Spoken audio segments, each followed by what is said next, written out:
YouTube channel live study Allahabad में। दोस्तों आज से हम लोग पॉलिटी स्टार्ट करने जा रहे हैं, ठीक है। और प्रतिदिन शाम को 6 बजे आपको एक टॉपिक अपलोड मिल जाएगा प्लेलिस्ट में। आप लोग रोज़ विजिट करिए और मेरी गारंटी है 15 दिनों के अंदर, ठीक है, यानी 15 घंटे में दोस्तों, 15 से 20 घंटे में मेरी गारंटी है दोस्तों कि पूरी पॉलिटी ख़त्म हो जाएगी।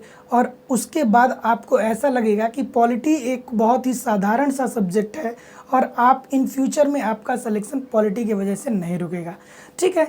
तो जैसा कि आपको पता है कि ये जो सीरीज़ चल रही है दोस्तों, हमारे बहुत सारे छात्रों ने ये डिमांड किया कि सर ऐसा है कि हम लोग बड़े एग्जामिनेशन को तो बड़े बड़े यूट्यूब चैनल को तो पढ़ते हैं, लेकिन ये पता नहीं चलता है कि क्वेश्चन कहाँ से बनेंगे और क्वेश्चन कौन से बनेंगे, ठीक है। उन्होंने संवैधानिक इतिहास तो पढ़ा दिया, लेकिन प्रश्न कैसे आएंगे उन्होंने नहीं बताया। 4 घंटे की मैंने वीडियो देख ली, बट इसके बावजूद भी मुझे क्लियर नहीं हुआ, ठीक है।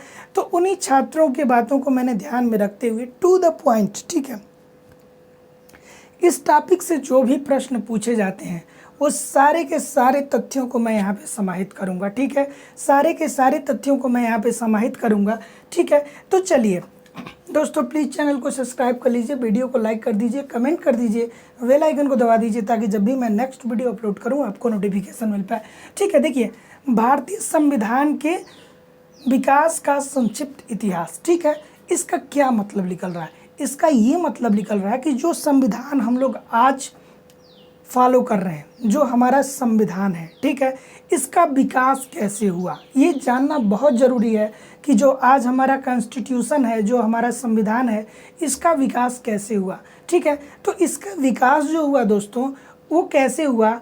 एक तो अंग्रेज़ आए बाहर से, ठीक है, और उन्होंने क्या किया कि समय समय पे एक्ट पारित किए, ठीक है।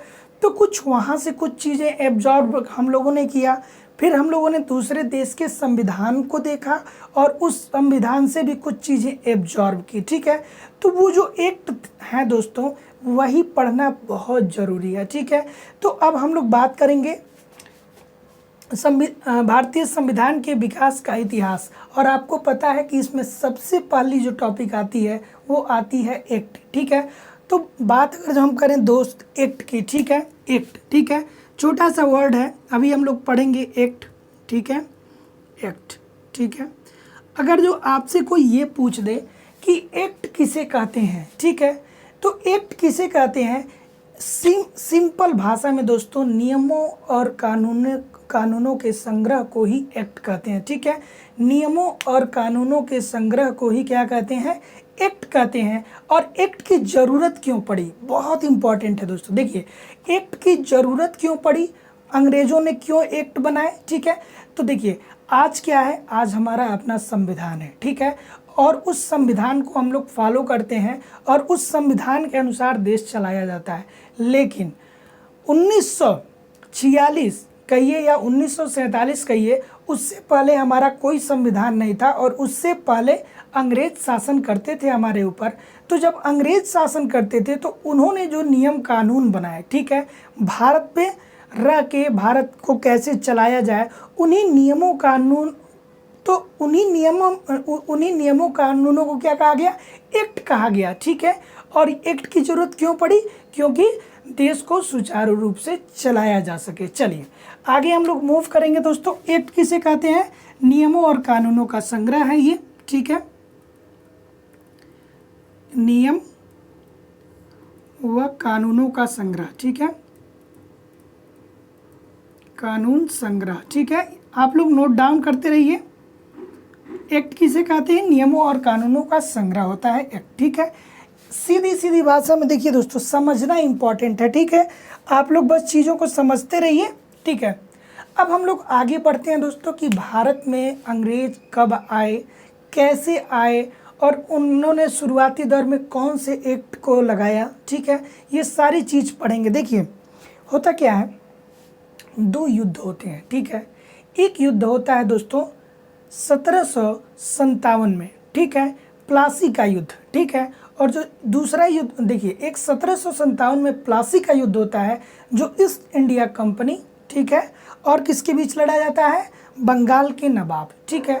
तो ईस्ट इंडिया कंपनी का जो नेतृत्व कर रहा था वो कौन कर रहा था? रॉबर्ट क्लाइव कर रहे थे, और जो बंगाल के नवाबों का नेतृत्व कौन कर रहा था, वो कौन कर रहा था दोस्तों, वो कौन कर रहा था, सिराजुद्दौला। ठीक है, बंगाल के नवाबों का कौन नेतृत्व कर रहा था, सिराजुद्दौला, और अंग्रेज़ों का नेतृत्व कौन कर रहा था, रॉबर्ट क्लाइव। ठीक है, तो इसमें युद्ध होता है। ठीक है, तो युद्ध के बाद रॉबर्ट क्लाइव की विजय होती है और सिराजुद्दौला की हार होती है। ठीक है, यहीं से कंपनी ने अपना धीरे धीरे दोस्तों आधिपत्य स्थापित करना शुरू कर दिया बंगाल पे। ठीक है, और फिर आगे चल के एक और युद्ध होता है जिसे बक्सर के युद्ध के नाम से जानते हैं। वो कब हुआ था दोस्तों, 1764 में हुआ था। वो किसके किसके बीच हुआ था, वो भी ईस्ट इंडिया कंपनी के बीच। एक तरफ ईस्ट इंडिया कंपनी थी, दूसरी तरफ कौन थे, मुगल थे और बंगाल के नवाब थे। इसमें भी क्या हुआ, ईस्ट इंडिया कंपनी की विजय हुई। ठीक है, और यहीं से ईस्ट इंडिया कंपनी का क्या बोलते हैं कि आधिपत्य स्थापित हो गया। तो देखिए, अब हम आप लोग ये सोचेंगे कि सर ये बताइए कि आप युद्ध पढ़ाने लगे। नहीं दोस्तों, मैं आपको युद्ध नहीं पढ़ा रहा हूँ, मैं बस आपको एक पृष्ठभूमि बता रहा हूँ कि अंग्रेज़ भारत में कैसे आए, कैसे एंट्री किए, उन्होंने कैसा अपना आधिपत्य स्थापित किया। अब चलिए, अब हम लोग आगे मूव करेंगे और अब यहाँ से हम लोग वाकई में पढ़ेंगे दोस्तों भारतीय संविधान के विकास का इतिहास। और अब पढ़ेंगे हम लोग एक्ट। ठीक है, एक्ट, और जो सबसे पहला एक्ट आता है दोस्तों वो आता है रेगुलेटिंग एक्ट। ठीक है, बहुत इंपॉर्टेंट है। ठीक है, अब हम इसको इतना इरेज करते हैं, आप लोग नोट डाउन कर लीजिएगा। ठीक है, आप लोग नोट डाउन ये दोनों युद्ध कर लीजिएगा, हालांकि मैंने हिस्ट्री में भी पढ़ा रखी है। ठीक है, अब हम बात करेंगे दोस्तों रेगुलेटिंग एक्ट की। ठीक है, और रेगुलेटिंग एक्ट किस ईस्वी में आया था, 1773 का रेगुलेटिंग एक्ट। ऐसे आप लोग डाल लीजिए, 1773 ईस्वी का रेगुलेटिंग एक्ट। ठीक है, 1773 का कौन सा एक्ट दोस्तों, रेगुलेटिंग एक्ट। अब देखिए, इसकी विशेषताओं के बारे में हम लोग पढ़ेंगे कि इसके अंतर्गत क्या क्या हुआ। ठीक है, 1773 का रेगुलेटिंग एक्ट। अब फिर वही बात आई कि जो रेगुलेटिंग एक्ट है वो अंग्रेज़ों के द्वारा क्यों लाया गया। ठीक है, तो अंग्रेज़ों के द्वारा रेगुलेटिंग एक्ट इसलिए लाया गया कि भारत को सुचारू रूप से चलाया जा सके, भारत की व्यवस्था को सुचारू रूप से चलाया जा सके।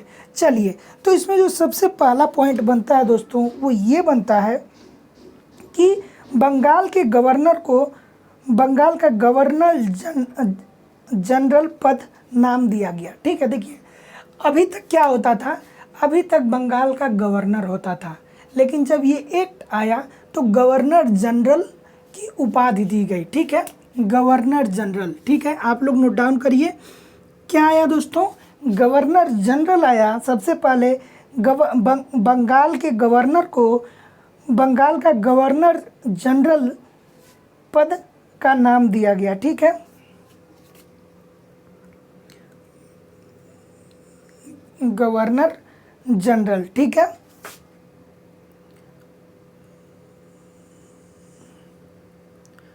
गवर्नर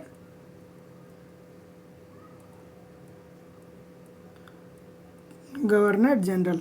अब इम्पॉर्टेंट चीज़ें आती हैं दोस्तों कि बंगाल का जो प्रथम गवर्नर जनरल हुआ उसका नाम क्या हुआ। ठीक है, बंगाल का जो प्रथम गवर्नर जनरल हुआ उसका नाम क्या हुआ, लॉर्ड वारेन हेस्टिंग। ठीक है, देखिए लॉर्ड वारेन हेस्टिंग जो हुए बंगाल के प्रथम गवर्नर जनरल हुए।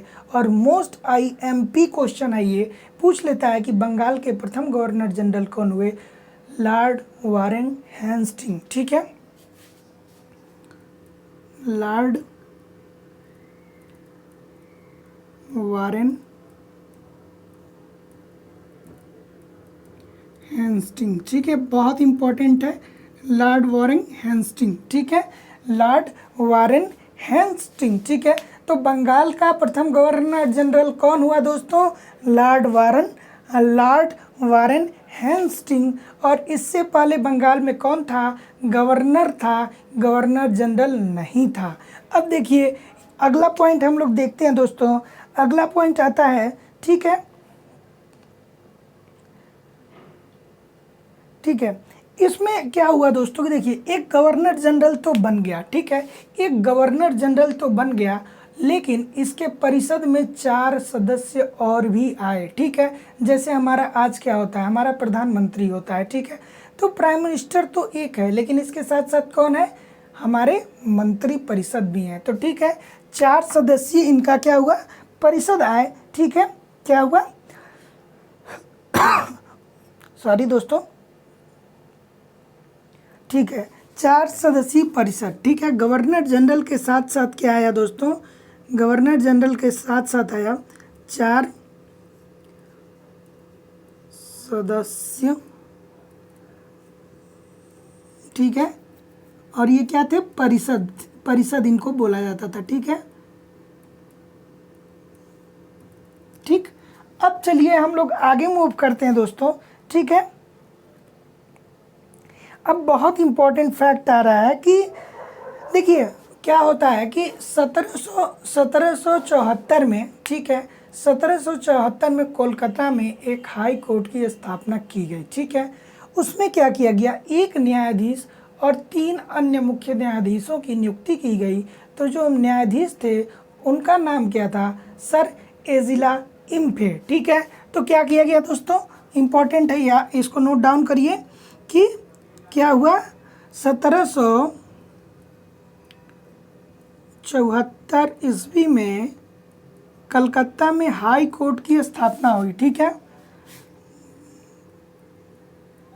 कलकत्ता में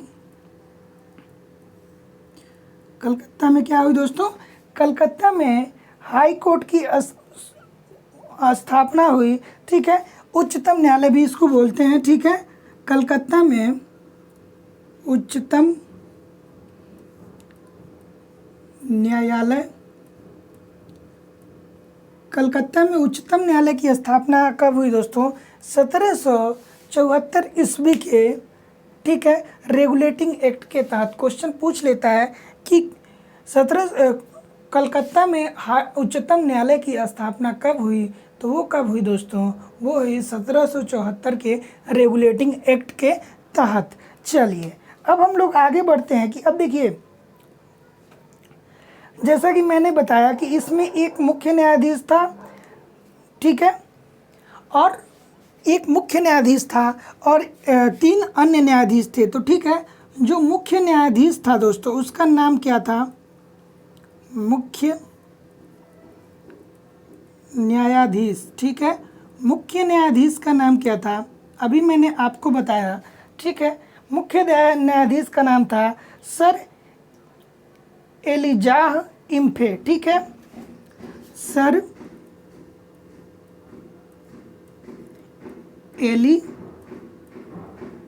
एलिजाह इम्पे, ठीक है, सर एलिजाह इम्पे, ठीक है। ये बहुत इंपॉर्टेंट है दोस्तों, याद रखिएगा, सर एलिजाह इम्पे, ठीक है। अब देखिए क्या होता है कि अब देखिए क्या होता है कि अब कंपनी को ब्रिटिश सरकार क्या करती है कि कंपनी को व्यापार करने की जो एक स्वीकृति थी दोस्तों, जैसे देखिए क्या था उसमें कि जो कंपनी था, देखिए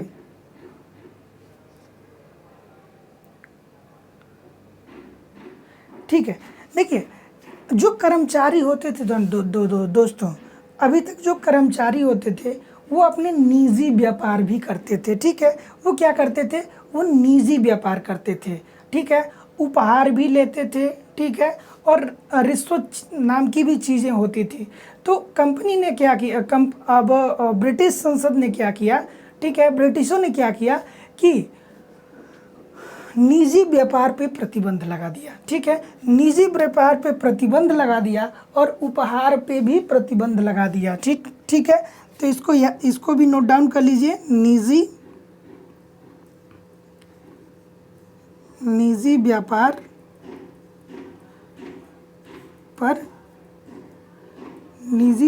पर प्रतिबंध,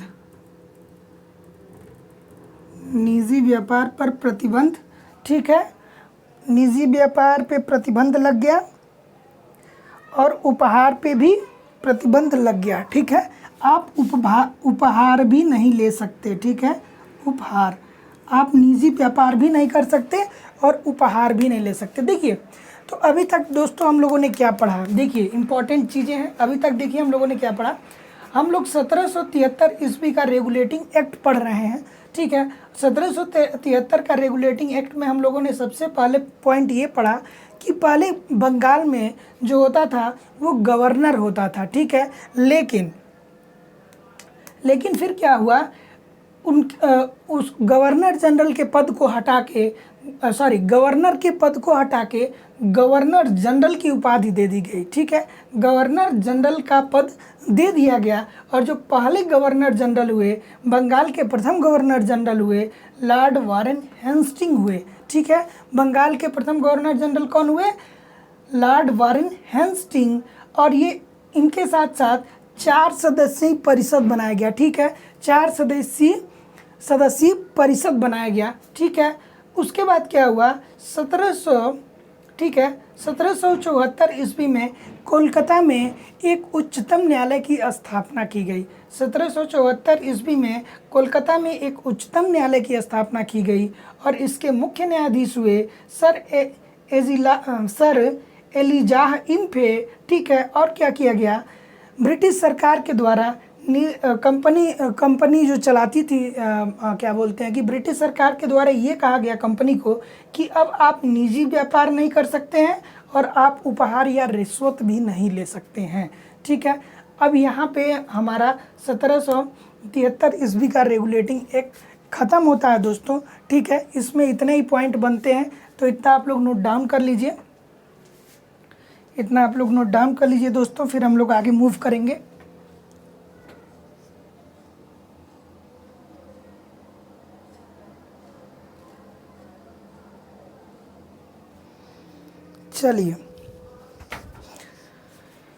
चलिए दोस्तों, अब देखिए, अब आगे हम लोग बात करेंगे।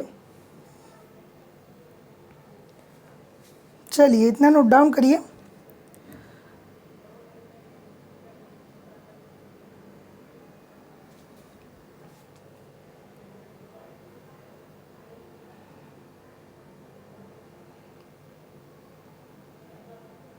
ठीक है, अब देखिए, अब इसके बाद एक्ट ऑफ सेटलमेंट आता है, ठीक है।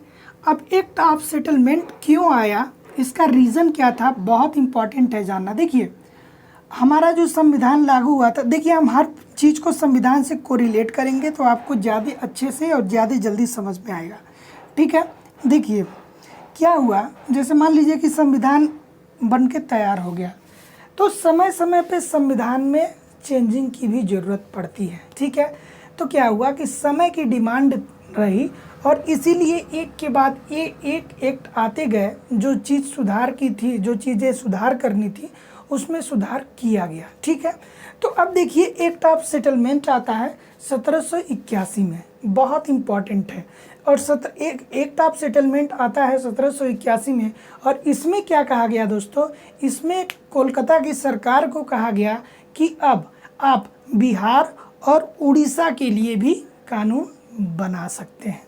बहुत इम्पॉर्टेंट फैक्ट है दोस्तों, बहुत इम्पॉर्टेंट फैक्ट है, आप लोग याद रखिएगा, ठीक है। ठीक है, इसमें क्या कहा गया कि आप बंगाल, बिहार, ठीक है, और उड़ीसा के लिए भी विधि बना सकते हैं। एक्ट ऑफ सेटलमेंट, चलिए नोट डाउन करते हैं, एक्ट ऑफ सेटलमेंट, ठीक है।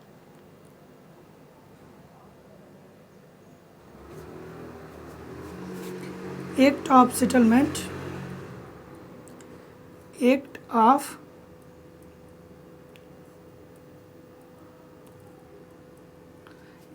सेटलमेंट,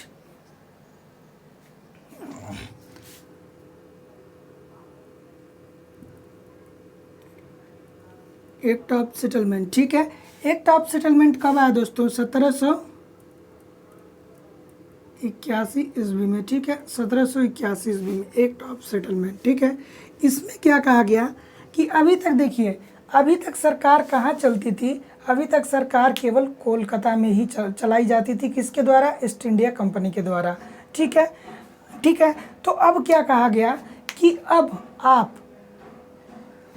बंगाल, बिहार और उड़ीसा, इन 3 राज्यों के लिए भी विधि बना सकते हैं। ठीक है, विधि निर्माण, ठीक है, विधि निर्माण स्वीकृति मिल गई। विधि निर्माण,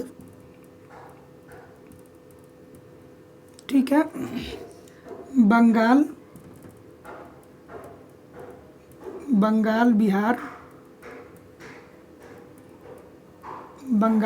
और उड़ीसा। ठीक है, बंगाल, बिहार और उड़ीसा के लिए आप क्या कर सकते हैं? विधि बना सकते थे। कोलकाता की सरकार को ये कहा गया कि अब आप बंगाल, बिहार और उड़ीसा के लिए भी संविधान बना सकते हैं। ठीक है, देखिए अब हम लोग आगे मूव करेंगे।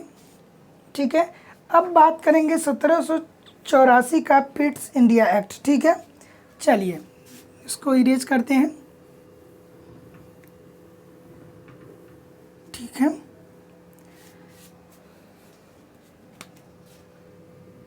1784 ईस्वी का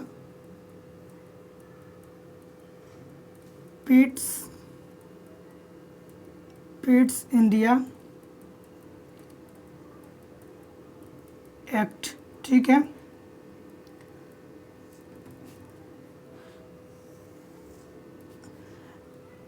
देखिए दोस्तों, मुझे लग रहा है कि अभी जब मैं रेगुलेटिंग एक्ट पढ़ा रहा था तो उसमें एक या दो जगह मैंने कोलकाता की जगह बंगाल बोल दिया। ठीक है, तो उसको रेक्टिफाई कर लीजिएगा।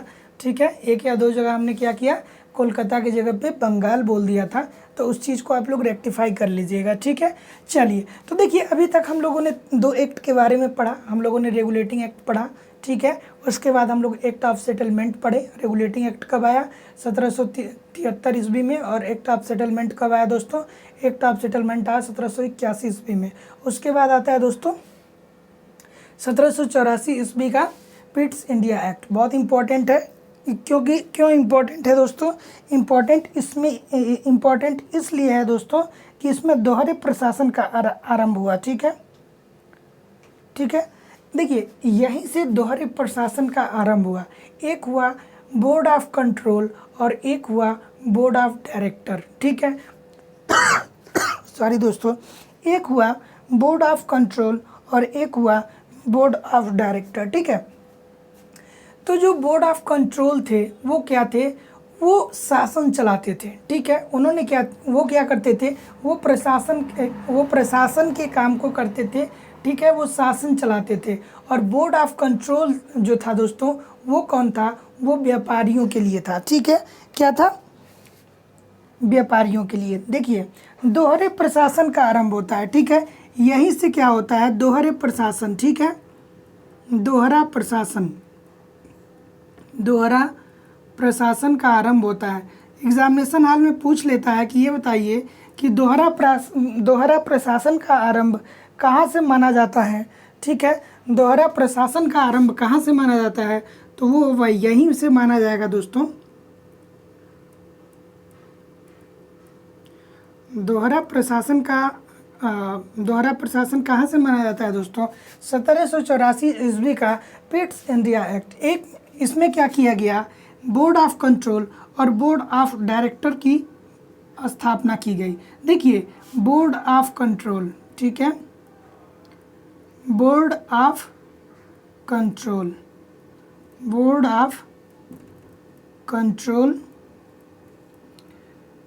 ठीक है, और एक हुआ बोर्ड ऑफ डायरेक्टर। ठीक है, बोर्ड ऑफ डायरेक्टर। ठीक है, डायरेक्टर। ठीक है, ये 2 बोर्ड की नियुक्ति की गई। तो बोर्ड ऑफ कंट्रोल हुआ, वो क्या करता था दोस्तों? ठीक है,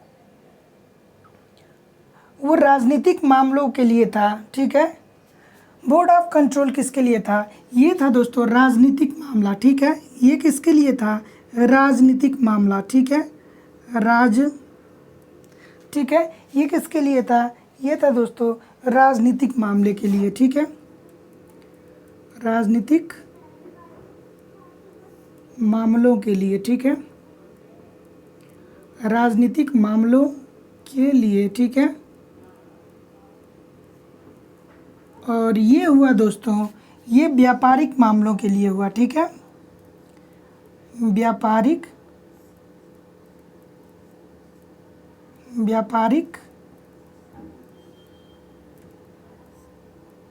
मामलों के लिए हुए, ठीक है। ठीक, देखिए अब देख लीजिए दोस्तों कि 1784 ईस्वी का जो पिट्स इंडिया एक्ट हुआ उसमें क्या कहा गया, दोहरे प्रशासन की स्टार्टिंग की गई, ठीक है। एक में बोर्ड ऑफ कंट्रोल की स्थापना हुई और एक बोर्ड ऑफ डायरेक्टर की स्थापना हुई। बोर्ड ऑफ कंट्रोल क्या करता था, राजनीतिक मामलों में हस्तक्षेप करता था और बोर्ड ऑफ कंट्रोल क्या करता था, व्यापारिक मामलों को चलाता था, ठीक है दोस्तों। चलिए इतना आप लोग नोट डाउन कर लीजिए दोस्तों, ठीक है।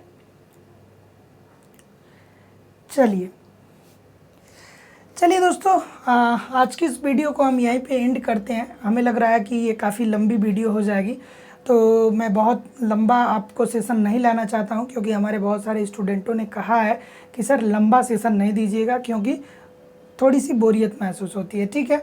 तो चलिए आप लोग पढ़ते रहिए दोस्तों, आगे बढ़ते रहिए, ठीक है। हम प्रतिदिन वीडियो अपलोड करते रहेंगे और अगर जो कंटिन्यूअस आप पढ़ते रहे दोस्तों तो मेरी गारंटी है कि इन फ्यूचर में आप बहुत अच्छा कर जाओगे, ठीक है। चलिए दोस्तों, मिलते हैं नेक्स्ट वीडियो में, तब तक के लिए नमस्कार, धन्यवाद। पढ़ते रहिए, आगे बढ़ते रहिए।